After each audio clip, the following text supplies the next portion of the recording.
Kami diajarkan adab dahulu sebelum belajar ilmu. Kata Imam Malik, saya belajar adab kemudian 20 tahun baru setelah itu saya belajar ilmu. Dan saya ketahui ternyata belajar adab itu lebih utama dibandingkan dengan ilmu.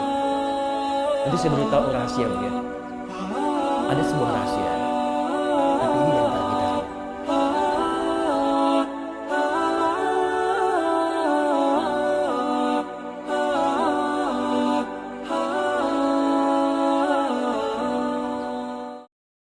Baik, fokus ini. Satu penyebabnya. Saya akan cepat saja, paling cuma 2 atau 3 poin saja. Ya, 1 poin setengah jam. Satu. Sudah? Apa penyebab orang belajar tidak melahirkan akhlak? Ibu kalau diperluas, ini sampai juga ke tingkat sekolah formal. Kenapa anak sekarang belajar kok senang tawuran, ya kan? Kenapa anak sekarang belajar kok terjerat oleh narkoba? Ya, kenapa anak sekarang belajar kok senang kemudian macam-macam lah yang kira-kira keluar dari norma-norma akhlak. Bahkan yang paling aneh itu begini, kenapa puncak pembelajar kok jadi menyimpang? Tinggi-tinggi belajar S1, S2, kan sekolah di Indonesia S semua. SD, SMP, SMA, S1, S2, S3. S-nya kan banyak tuh sampai dingin kan? Kenapa setelah dia dapat pekerjaan jadi menyimpang? Ilmunya tinggi. Apa ibu kira yang ditangkap KPK itu pangkatnya rendah semua? Tinggi. Yang doktor ada, yang profesor ada, itu tinggi-tinggi belajar. Ngapain tinggi-tinggi kalau hanya ujung-ujungnya itu kemudian pesantren? Ya. Pesantren perubahan akhlak gitu kan? Ya kenapa Anda usaha tinggi-tinggi, sekolah tinggi-tinggi kalau ujung-ujungnya hanya untuk berbuat maksiat?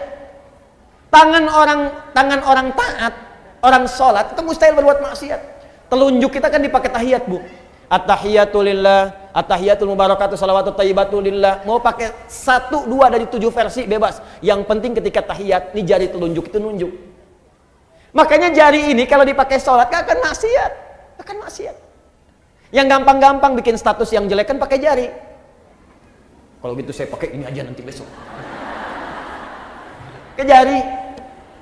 Nulis, angkat telepon, pakai jari itu ngangkat. Makanya jari orang sholat nggak akan berbuat maksiat, mustahil berbuat maksiat. Cek suami ibu pulang ke rumah, kalau membawa sesuatu yang maksiat yang salah, tanyakan, papa sholat nggak? Sholat mah, kan mama lihat.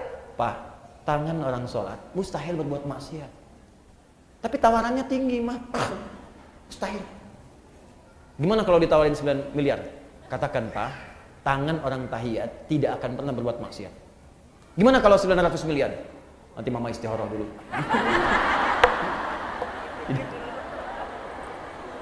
Nah, 1 penyebab yang pertama, tidak lurusnya niat. Tidak lurusnya niat karena Allah. Tuh, kaget bayi itu. Wah, kan? Ibu masih ingat ayat pertama yang diturunkan kepada Rasulullah apa bunyinya? Iqra, bukan. Ibu salah dapat informasi. Ayat pertama yang diturunkan kepada Nabi Muhammad SAW ternyata bukan Iqra. Ibu salah dapat informasi. Ternyata Iqra bismi rabbikal ladzi khalaq. Ayat pertama. Karena ketika dikampaikan Iqra, kata Nabi, ma'ana biqari, saya nggak bisa baca. Iqra baca, ma'ana biqari. Yang ketiga, Iqra baca, ma'ana biqari. Dipeluk oleh malaikat Jibril, dibacakan dengan sempurna ayatnya, Iqra bismi rabbikal ladzi khalaq. Muhammad, perhatikan, baca bukan karena engkau tidak pernah punya guru untuk mengajarkan kau membaca, bukan karena engkau tidak pernah sekolah sehingga engkau tidak bisa baca. Bacakan semua karena Allah. Bismi rabbik, bismi rabbikal ladzi khalaq. Yang menciptakan engkau saja begitu mudah. Mencipta itu Muhammad, kata malaikat Jibril, mencipta itu lebih rumit dibandingkan sekedar belajar membaca. Bagi Allah mencipta saja mudah, apalagi membuat engkau mengikuti bacaan. Lakukan semua karena Allah, maka setiap yang sulit maka akan terasa mudah dalam kehidupan. Maka ayat dasar pengetahuan itu dasar pertamanya ketika diturunkan kepada Nabi. Iqra itu pembukanya untuk belajar, tapi dasarnya bismi rabbik, lakukan semua karena Allah Subhanahu wa taala. Makanya orang-orang yang belajar karena Allah itu pasti akan mengikuti hukum Allah. Ibu melakukan sesuatu karena Allah. Kalau ibu melakukan sesuatu karena Allah, pasti ketentuan Allah diikuti. Kata Allah sopan, sopan.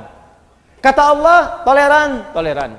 Kata Allah baik, baik. Mustahil orang belajar karena Allah tapi melanggar ketentuan Allah, itu mustahil. Itu mustahil. Makanya orang-orang yang ingin belajar itu Ibu, belajar ilmu, itu pasti pertama kali akan diajarkan oleh ulama tentang adab, ketentuan cara belajar ilmu menurut ketentuan Allah Subhanahu wa taala.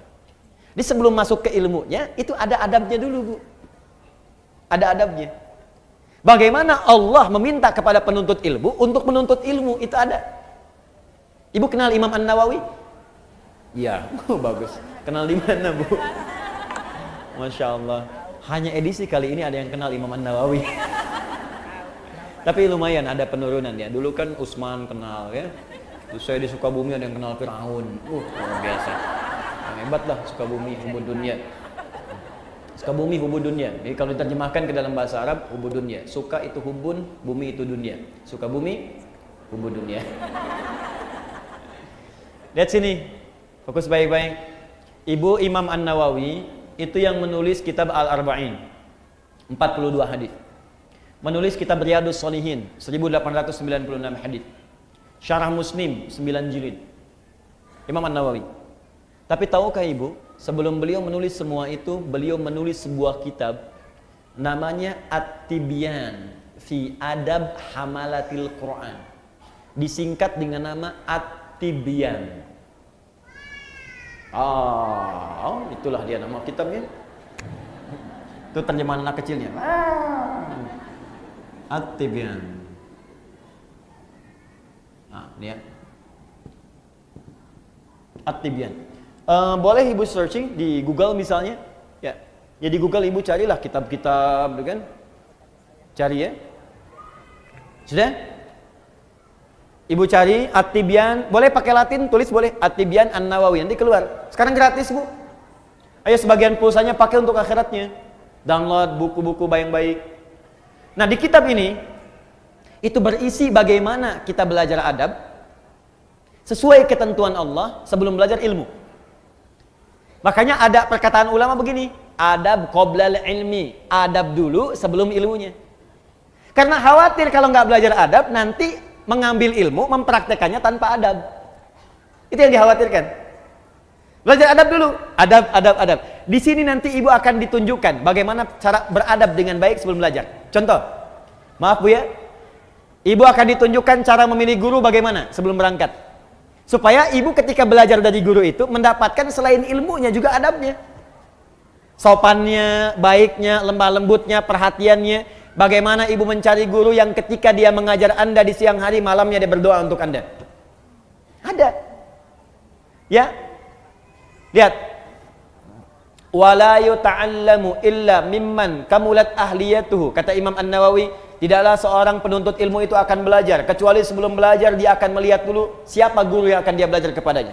Satu, kamulat ahliyatuhu. Dia akan petakan guru yang sesuai dengan spesialisasinya. Tidak semua ustadz menguasai semua hal. Ibu ingin belajar tafsir, cari ustadz ahli tafsir siapa. Ibu ingin belajar fikih, cari ustadz ahli fikih siapa. Sekarang ini semua masyarakat memahami semua ustadz itu paham semuanya. Sehingga ketika ingin belajar tafsir datang ke ustadznya ahlinya ahli hadis, gak nyambung. Ini sekarang orang ingin belajar fikih, datang ke ustadz ahli tauhid, gak nyambung. Pendekatannya beda. Nanti malam di Mujahidin saya terangkan 4 turunan ilmu. Saya terangkan bagaimana cara memahami ini semua. Nanti ada kuncinya. Cari Ibu, praktekkan itu. Makanya saya usulkan, kemarin ada pertemuan ustadz di Jakarta, saya usulkan bikin database ustadz. Database. Sehingga masyarakat itu gampang. Ketika ingin belajar, tinggal buka database dia, klik tafsir, maka keluarlah ustadz-ustadz ahli tafsir. Lalu dibuat kemudian aplikasi pengajiannya. Keluar, majelisnya di Bandung ini, di Bekasi ini, Jakarta ini, pakarnya ini. Oh, kalau ada hebat tuh. Ngaji di mana? Klik keluar. Gampang. Itu bagian pertama. Jadi jangan sampai Ibu salah ngaji. 2. Yang paling menarik, wa hasunat akhlaquhu, kurang lebih kalimatnya demikian. Dan baik akhlaknya.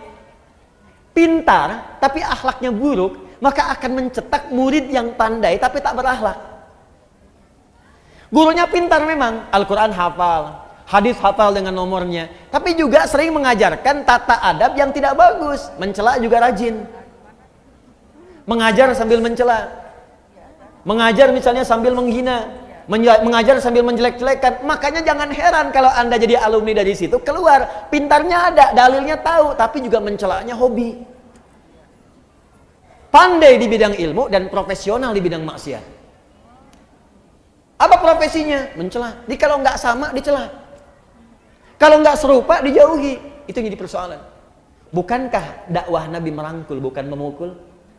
Bukankah dakwah Nabi mencintai bukan mencelai? Bukankah dakwah Nabi mengajak bukan menghinakan? Jelas ya? Coba dicek lagi. Ini adab. Ini yang bicara ulama-ulama salaf. Ulama salaf. Orang-orang terdahulu. Kami diajarkan adab dahulu sebelum belajar ilmu. Kata Imam Malik, saya belajar adab kemudian 20 tahun baru setelah itu saya belajar ilmu. Dan saya ketahui ternyata belajar adab itu lebih utama dibandingkan dengan ilmu. Nanti saya beritahu rahasia, Bu ya.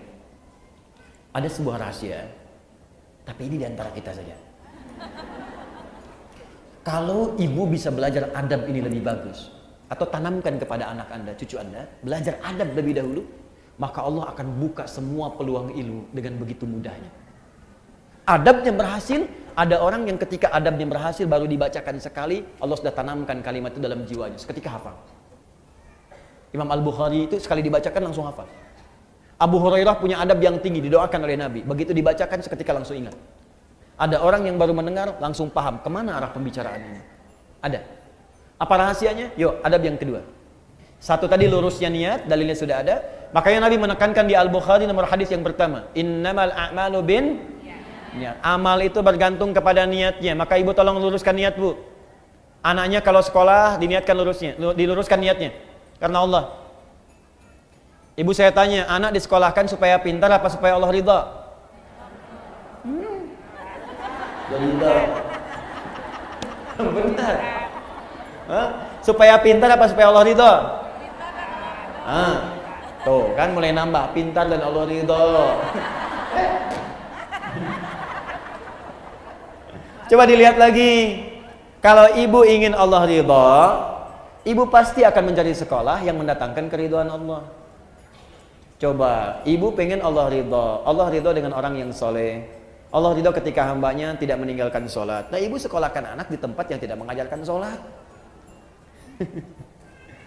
Ya gimana? Ya wajar kalau pulang dia nggak bisa sholat. Ya wajar kalau dia pulang ibunya capek teriak-teriak, sholat dulu. Nah, asarnya, mama gimana sih? Tadi barusan duhur, sekarang udah asar lagi. Coba cek. Maka cari yang pintar dan Allah ridha. Sekarang banyak, Bu, sekolah-sekolah yang membuat murid pintar dan Allah ridha. Dan sekarang Masya Allah kampus-kampus bahkan membuka beasiswa bagi para penghafal Quran. Kampus umum loh, membuka beasiswa bagi para penghafal Quran. Bahkan sekarang di kepolisian, di tentara, di pekerjaan-pekerjaan umum itu penghafal Quran dapat prioritas. Tiba-tiba ada orang liberal mengatakan ini diskriminatif ini. Diskriminatif bagaimana? Kan pembukaannya umum, orang yang hafal kitab sucinya dapat beasiswa. Ya kalau Anda pengen dapat beasiswa, hafalkan kitab sucinya. Silakan. Cuman memang Quran mukjizat untuk menunjukkan Quran itu firman Allah bukan buatan manusia, makanya gampang dihafal. Kitab-kitab lain ya sumbernya diragukan dari Allah. Karena diragukan maka sulit dihafal. Makanya nggak pernah ada kompetisi menghafal Quran di kitab lain. Di Quran itu ada. Ingat, saya nunjuk Quran, saya nggak beri contoh langsung. Kalau saya contohkan langsung, pulang sini tersangka saya. Tidak, kita ingin menunjuk pelajaran kita di sini. Jelas ya? Paham? 2. Saya cepat. Nanti saya berhenti 5 menit lagi supaya kita bisa diskusi. Kedua, adab yang kedua, bagaimana seseorang dia bisa mendapatkan ilmu yang baik si Allah Subhanahu wa taala sesuai dengan adabnya dan akhlaknya, maka dia menjaga hubungan dengan Allah Subhanahu wa taala. Yang pertama meniatkan karena Allah, yang kedua menjaga hubungan dengan Allah Subhanahu wa taala. Titik 2. Dengan meningkatkan takwa. Ini rahasianya. Dengan meningkatkan takwa. Dalil, Bu, dalilnya. Pakai dalil ya supaya kuat. Quran surah kedua Al-Baqarah. Quran surah ke-2. Akhir ayat 282. Ibu lihat ke akhirnya saja. Akhir ayat 282. Paling kiri sebelah bawah di mushaf. Akhir ayat 282. Sudah? Perhatikan ayatnya. Langsung ke ujungnya, langsung ke bawah. Kalau dari atas, ya ayyuhalladzina amanu idza tadayantum bidain, lihat ke bawah paling ujung. Wattaqullah wa yu'allimukumullah. Ada? Wattaqullah, tingkatkanlah takwamu kepada Allah. Wa yu'allimukumullah, maka dengan peningkatan takwa itu Allah akan mengajarkan kepadamu kemudahan dan tambahan pengetahuan. Jadi ternyata peningkatan takwa itu selaras dengan peningkatan pengetahuan. Orang yang meningkatkan takwanya semakin tinggi, semakin mudah dia mendapatkan tambahan pengetahuan dari Allah. Nah, ibu sekalian, karena itu, ini rahasia yang ingin saya sampaikan. Ulama-ulama dahulu dan orang-orang pintar terdahulu itu sebelum belajar ilmu, mereka kemudian meningkatkan takwa terlebih dahulu kepada Allah. Takwa dulu, Bu. Nanti saya contohkan orang-orangnya. Nah, sekarang kalau ibu tanya, Ustadz, bagaimana cara meningkatkan takwa kepada Allah? Kalimat takwa dalam Quran itu derivasinya disebutkan 115 kali. Ada 115 kali. Dari 115 kali penyebutan ini, puncak paling tingginya itu dua. Satu, jenisnya ada dua. Satu, ibadah ritual. Ibadah ritual, salat, itu bagian dari takwa. Dzalikal kitabu la raiba fi hudal lil muttaqin. Muttaqin orang takwa. Siapa muttaqin orang takwa ini? Ayat 3-nya. Alladzina yu'minuna bil ghaib wa yuqimunas shalat. Karena itu, kalau anak ibu ingin dimudahkan pengetahuan oleh Allah, Allah yang punya ilmu, Allah yang punya pengetahuan, Allah yang punya wawasan segalanya, semua tidak luput dari Allah. Ya, perhatikan, wa huwa ala kulli syai'in qadir, wa huwa bikulli syai'in alim. Semua Allah tahu. Kalau ingin diberikan oleh Allah pengetahuan itu, maka dekati Allah pemiliknya. Bagaimana caranya? Salat. Tingkatkan salatnya. Maka anak ibu jaga betul disiplin salat. Kalau perlu tambah, Bu, tahajud. Ini saya sebelum ke sini, saya pamit pada anak saya, terus sedang ikut program tahajud di sekolahnya. Sekarang bagus di anak-anak SD nih. Kelas 1 SD ya, itu sudah dibawa ke masjid. Terus ada mabit, diberikan malam bimbingan iman dan takwa. Ya, anak-anak latihan supaya dilatih, supaya terus dibawa dalam kehidupannya, anak-anak ini. Masya Allah, itu anak-anak kecil, Bu. Ya, yang kecil-kecil 6 tahun, 7 tahun. Itu saya datang ke situ sedang pada tidur terlelap. Bilang, Masya Allah, nih anak-anak nih. Saya udah dewasa, banyak maksiat, kalian kecil-kecil ini bangun malam, mau latihan untuk mendekat kepada Allah. Padahal belum tentu balik. Ibu bayangkan, anak belum balik, sudah berlatih untuk bangun malam. Kita yang sudah balik, makan dikalahkan oleh kantuk untuk bangun malam. Tapi cita-citanya surga, Bu, Firdaus lagi. Tuh. Aduh. Latihan. Karena itu Nabi meminta kepada para orang tua, anak dari kecil itu diajari sholat. Masih ingat nasihat Nabi? Jika anak usia 7 tahun ajari mereka sholat. Usia dia 10 tahun menjelang balik tidak mau sholat, maka berikan pelajaran yang membuat dia mengerti. Berikan pelajaran. Kenapa Nabi meminta anak sholat? Karena ada korelasi antara sholat dengan kepintaran seorang anak. Dan kebaikan seorang anak. Jadi kalau anak dari kecil sudah rajin sholat, demi Allah, Bu, catat kalimat saya ini. Kalau anak diajari sholat dengan benar dari kecilnya, maka anak itu dewasa akan tumbuh menjadi anak yang baik dan pintar. Itu sudah rumus. Ibu cek ya, Al-Kindi, Al-Ghazali, Al-Farabi, ya, Ibnu Sina, Al-Khawarizmi, Al-Battani, itu semua ulama-ulama ini dari kecil sebelum mereka belajar pengetahuan dididik oleh orang tuanya sholat. Kedua, Al-Quran. Masih ritual hubungan kita dengan Allah. Ibu saya kasih saran, Bu, ya. Di mumpung saya lihat ada anak-anak yang tadi kecil bersuara macam-macam, atau ibu sendiri, saya sarankan begini, mumpung masih ada waktu, ibu dekati Al-Quran dan dekatkan anak-anak itu dengan Al-Quran. Sudah ada penemuan sekarang, dan itu sudah dibuktikan dengan sangat jelas, bahwa orang yang hafal Quran khususnya atau dekat dengan Al-Quran, itu Allah akan tingkatkan tingkat kecerdasannya. Kalau hafal dengan benar, itu minimal 3 kali lipat. Ada korelasi antara peningkatan kecerdasan dengan hafalan Quran. Saya lompat sedikit ya, nanti kita ada Ada hafalan akbar nih, insya Allah. Ya kami sekarang sedang ada program menghafal Quran 30 juz 30 hari. Ya, Alhamdulillah itu tempatnya sekarang masih di Bekasi, kedua di Lampung, di Bandung mungkin dalam waktu dekat. Itu udah di Bekasi sudah ada tempatnya, akhwat sudah ada sendiri. Ada yang hafal kemarin 24 hari, 25 hari, 30 juz, bukan juz 30. Ya, 30 juz. Ada yang 24 hari, 25 hari, ada yang 30 hari. Dididik dan terjadi perubahan, Bu. Perubahan. Nah, saya berikan kalau Ibu belum sempat gini. Sebentar, pelan-pelan. Ibu cari murattal 30 juz. Misal dengan speaker aktif atau yang lain.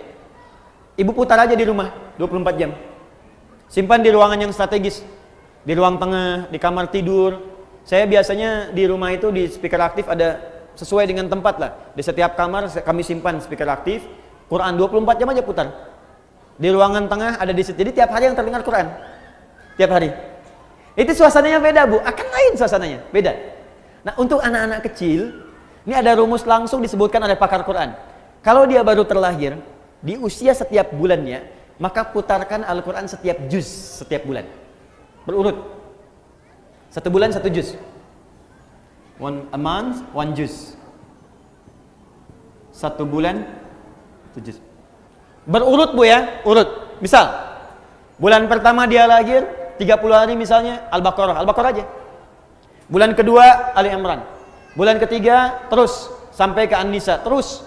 Ya, misal itu bukan surat, maaf, juz 1 Al-Fatihah sampai 141. Juz 2 142 sampai 253. Juz ketiga ya 253 sampai dengan Ali Imran ayat ke-92. Terus juz 1, juz 2, juz 3 sampai juz 30. Jadi begitu anak itu usia 30 bulan, dia sudah mendengar 30 juz. Dan bayi itu fungsi pertamanya pada pendengarannya, bukan pada penglihatannya. Ketika usia 30 bulan artinya 2 tahun setengah. 24 bulan 2 tahun, 6 bulannya setengah, 2 tahun setengah dia sudah mulai bisa bicara. Dan dia sudah menghimpun di memorinya 30 juz Al-Quran. Anak itu, ini sepakat para pakar Quran, hanya tinggal diajarkan menghafal Quran 6 bulan, hafal Quran 30 juz. Di 3 tahun anak itu sudah hafal 30 juz. Itu yang dilakukan oleh orang tuanya Fajar dulu. Begitu dikasih ASI, bacakan. Ternyata saat dia bisa bicara 3 tahun, yang keluar di mulutnya Quran. Dicek, panggil guru dicek, Allahu Akbar. Ternyata dicek, 4 tahun sudah hafal Quran 30 juz. Awal sampai akhir. Nah, ibu bisa praktek seperti itu. Nah, nanti antara hafalan Quran, karena Quran itu punya kurang lebih 52.000 kosakata. Penelitian menunjukkan orang yang banyak hafal kosakata itu akan berpengaruh pada wawasan. Dan karena dilatih cepat menangkap pengetahuan, dilatih cepat menangkap informasi, Quran itu kan paling dahsyat, Bu. Kami sekarang sedang punya proyek itu meng-MRI otak penghafal Quran. Ya, bagaimana cara dia menghafal dengan mengeluarkan Qurannya. Kan kalau yang biasa-biasa ditanya gini misalnya, Ibu kemarin jam 5 sore ada di mana? Berpikir dulu kan? Pikir dulu baru keluar. Penghafal Quran tidak. Teruskan. Qul huwallahu sepersekian detik. Bagaimana bisa mengeluarkan informasi itu di dalam bagian otak kita sehingga sepersekian detik bisa keluar. Nah, itu kalau menghafal Qurannya benar, Bu, itu bisa dipakai memori untuk menghafalkan pengetahuan yang lain. Belajar fisika, begitu disampaikan masuk, dibutuhkan keluar cepat. Biologi, dihafalkan masuk, keluar cepat. Makanya orang Islam dulu, itu walaupun mereka ahli biologi, matematika, bahkan kedokteran, itu rata-rata semua penghafal Quran. Ibu buka ya, ada kitab namanya Bidayatul Mujtahid. Sekarang banyak digandrungi, kitab fikih. Fikih perbandingan. Bidayatul Mujtahid ini, Bu, itu tentang fikih perbandingan, tapi yang nulis dokter bedah. Dokter spesialisasi bedah, hafal Quran. Dari hafal Quran ini belajar fikih. Hafal Quran, hafal fikih, kedokteran. Ibnu Sina hafal Quran, hafal hadis, hafal tafsir, kedokteran. Al-Khawarizmi hafal Quran, hafal hadis, ahli matematika. Tuh. Hampir semua. Ibu kalau nggak percaya silahkan. Dan saya coba memulai membuktikan itu, ternyata banyak dampak perubahannya, betul itu. Ya, saya belajar, Bu, saya belajar. Jadi saya kalau lagi selesai main-main ke toko buku, saya beli buku-buku anak sekolah itu. Fisika, kimia, matematika, saya pelajari sendiri. Ya saya buka YouTube, saya lihat bagaimana. Terus kalau ada anak mahasiswa belajar datang ke saya, Ustaz saya pengen belajar, kamu dari mana? Kedokteran. Kamu bawa semua modul kedokteran kamu ke sini.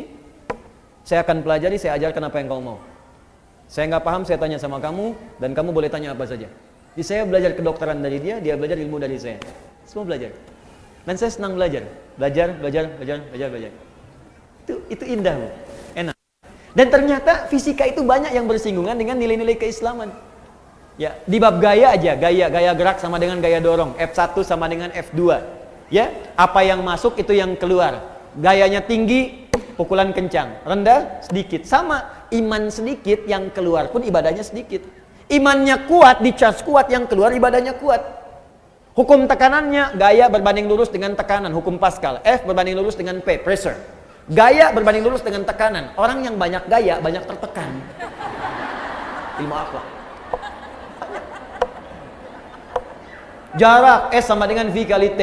Jarak S sama dengan V kali T. Kecepatan dikalikan dengan waktu. Mencari V, S dibagi T. Banyak. Jarak ke pengajian itu berapa? V kecepatan, T waktu. Orang yang menghargai waktu pasti akan cepat-cepat datang ke pengajian.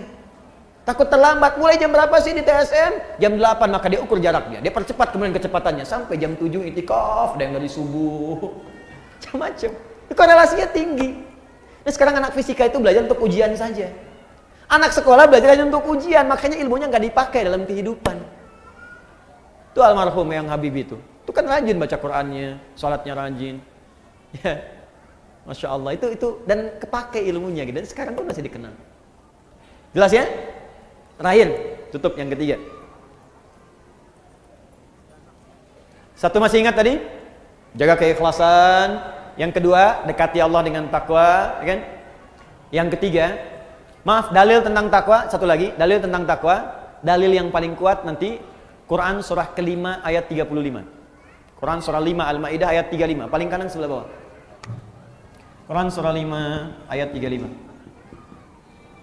Paling kanan sebelah bawah di mushaf, ya ayyuhalladzina amanu taqullaha wabtaghu ilaihil wasilah. Hai orang-orang beriman, tingkatkan takwamu kepada Allah dan cari wasilah untuk mewujudkan keinginanmu dengan takwa itu. Maksudnya begini, tadi jenis takwa sholat, maka ibu dalam sujud minta kepada Allah keinginannya apa? Ya Allah, jadikan anak saya ya Allah pintar dan berkah. Minta dalam sujud. Terus baca Quran bagian dari takwa. Ibu setelah selesai baca Quran, jangan cukupkan dengan kalimat tahmid, alhamdulillah, atau tasdik, shadaqallah. Jangan cukupkan sampai situ. Selesai baca Quran, ibu berdoa. Ya Allah, anugerahkan kami syafaat dengan Quran ini. Ya Allah, perbaiki akhlak saya ya Allah dengan keberkahan Quran ini. Ya Allah, cerdaskan akhlak anak saya ya Allah dengan cahaya Al-Quran ini. Minta. Itu cepat dikabulkan. Saya lihat sekarang banyak orang baca Quran itu cuma selesai aja. Baca shadaqallahul azim, tasdik, selesai, sudah. Enggak, berdoa dulu. Berdoa. Nah, amalan terakhir yang ketiga, rajin bersedekah.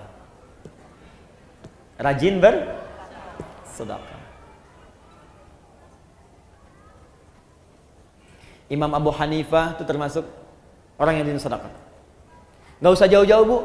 Rasulullah sallallahu alaihi wasallam, Masya Allah, itu kalau sedang mengajar juga demikian, rajin sedekah. Nabi itu bisa ribuan kali umrah. Tapi dalam hidupnya hanya sekitar 3 sampai 4 kali saja. Ya, bisa berkali-kali haji, tapi tidak semua setiap musim haji datang. Apa yang beliau lakukan? Ternyata diantaranya mengajar para duta-duta mahasiswa yang datang dari luar. Abu Hurairah, Salman Al-Farisi, sahabat yang lain. Tinggal, siapa yang ngasuh, yang biayai? Nabi. Di mana? Di sisi Masjid Nabawi. Ada Sufah namanya. Kalau ibu dekat Raudhah, sekarang wilayah Raudhah dengan yang masjid awal, itu karpetnya hijau. Jadi kalau ibu nanti umrah, di bulan-bulan ini atau ke depan, nanti kalau ibu ingin ke Raudhah, itu sekarang Raudhah karpetnya hijau, dan sekitarannya sama karpetnya hijau. Itu yang karpet hijau itu wilayah asli masjid pada waktu dulu. Aslinya segitu. Masjid Nabawi sekarang itu Madinah tempo dulu. Madinah itu cuma segitu luasnya. Ya, di luar itu bukan Madinah. Nah, asli masjidnya itu yang karpet hijau. Nah, di sebelah arah dekat ke arah makam Nabi, kalau makam Nabi dekat ke arah Baqi, sisi dekat situ ada yang disebut Sufah namanya. Sufah, Ahlus Sufah. Di Sufah itu ada para sahabat yang khusus untuk belajar ilmu saja kepada Nabi. Abu Hurairah radhiyallahu taala anhu, ya. Ada Salman Al-Farisi, termasuk Ali bin Abi Thalib, Ibnu Abbas, Ibnu Umar, belajar aja. Itu yang biayain Nabi. Yang nggak ada bekal, Nabi kasih makanan, ya, kasih kemudahan dan sebagainya. Nabi itu. Dan masya Allah ilmunya berkah. Jadi makanya saya diajari oleh guru kami, itu setidaknya kalau belum bisa memberikan sesuatu kepada murid, saya datang pada guru saya bertanya, Syekh berikan saya nasihat. Adinda, ya bunayya anakku, siang engkau belajar, malam engkau dekati pada yang memiliki pengetahuan. Maka mintalah kepada Allah agar ilmu yang engkau ajarkan itu meresap ke dalam jiwa-jiwa setiap murid yang belajar. Yang kedua, engkau doakan mereka. Dalam setiap malam engkau mengajar. Dan itu saya praktekkan. Pagi, siang saya mengajar, malam bangun, kita bayangkan lagi ngajar di mana, kita minta sama Allah, ya Allah, sayangi setiap orang-orang yang belajar. Ya Allah, berkahi ilmunya. Ya Allah, lapangkan kehidupan mereka. Ya Allah, mudahkan mereka. Ya Allah, pertemukan kami di surga. Ya Allah, himpun dengan keluarga. Ya Allah, jauhkan mereka dari maksiat. Minta gitu. Itu dampaknya besar. Tinggi dampaknya. Ada guru-guru yang lebih hebat lagi. Imam Abu Hanifah, itu sampai sedekah ke muridnya dan sebagainya. Dan itu berkah kemudian. Nah, sekarang dibalik, Bu. Ibu juga sama. Ada murid-murid yang ketika dia kemudian belajar, itu banyak di antara mereka yang mempraktekkan sedekah. Ada Syekh Nawawi Al-Bantani, Bu. Syekh Nawawi, beliau ini setiap akan belajar itu bersedekah. Di atas namakan gurunya dengan niat tidak ingin mengetahui aib gurunya. Di Imam Nawawi kalau mau datang kepada Syekh untuk talaqi itu sedekah dulu. Begitu sedekah, beliau niatkan kepada fakir miskin, kepada orang lain. Dia niatkan, begitu diniatkan, ya Allah, saya niatkan sedekah ini, dengan niat ini saya tidak ingin mengetahui aib guru saya sedikit pun.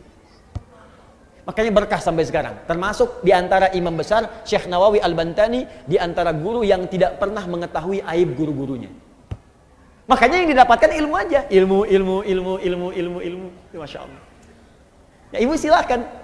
Ya misalnya kan ibu ada kewajiban zakat, keluarkan, kalau itu wajib. Ada infak itu ibu niatkan atas keinginan yang ibu dapatkan. Kalau pahala jelas, ibu ikhlas pahala dapat. Tapi sertakan di situ keinginannya mau apa. Ya, misal ibu sedekah nih, saya pengen bantu untuk yang di Pekanbaru, pengen bantu untuk yang di Riau. Ya Allah, jadikan dengan sedekah ini yang di Riau, ya Allah mendapatkan kemudahan. Dan dengan kemudahan itu jadikan keluargaku mendapatkan rahmat darimu. Jadikan kemudahan itu sebagai kemudahan ilmu bagi anak cucuku. Boleh. Itu dalilnya banyak. Jelas ya? Makanya banyak orang bersedekah oleh Nabi kemudian diluruskan. Di antaranya lurus untuk mengarahkan keinginannya. Ya Rasulullah, bolehkah aku bersedekah untuk ibuku yang telah wafat? Boleh. Dia bersedekah diniatkan untuk ibunya yang wafat. Pahalanya mengalir. Ada. Jelas ya? Baik, maka ibu sekalian, dan sedekah terbaik tidak harus dengan menggunakan materi. Sedekah itu setiap amal soleh yang bisa dikerjakan. Berdoa, saya doakan ibu, ibu pun doakan saya. Murid doakan guru, guru doakan murid, itu sedekah yang paling bagus. Malam-malam tanpa harus tahu, ibu nggak usah SMS saya, Ustaz saya doakan nanti, ya nggak usah. Ibu doain aja. Ya Allah ampuni dosa Adi Hidayat, ya Allah ampuni dosanya, ampuni dosa keluarga. Itu aja, saya nggak minta apapun, itu aja. Nanti insya Allah keberkahan Allah turunkan, langsung Allah yang berikan. Mungkin tidak harus dari saya, mungkin dari guru-guru yang lain. Jelas? Baik, kalau sudah jelas, saya kira saya cukupkan untuk hari ini. Kita sampai jam 10 kalau saya tidak keliru. Ada 2 menit barangkali untuk menyimpulkan. Saya tanya dulu, ibu paham? Insya Allah. Jadi kalau kita mau beribadah harus pakai apa? Dalil. Contohnya dari mana? Hadis Nabi. Hikmahnya dapatkan, akhlaknya tujuan. Untuk mendapatkan akhlak itu, kita mesti belajar dengan baik. 1, lakukan ikhlas karena siapa? Kedua, dekati Allah dengan apa? Takwa. Ketiga, rajin apa? Sedekah. Bisa dengan doa, bisa dengan materi, bisa dengan amal soleh dan sebagainya. Maka lakukan itu. Saya berikan 3 saja dulu untuk bisa memanfaatkan dan mudah untuk mengamalkan apa yang kita telah pelajari. Saya tanya, paham insya Allah? Siap mengamalkan? Yakin dengan Al-Quran? Siap mengamalkan Al-Quran? Baik, saya uji dulu ya. Saya uji 1 ayat aja. Quran surah ke-5 Al-Maidah.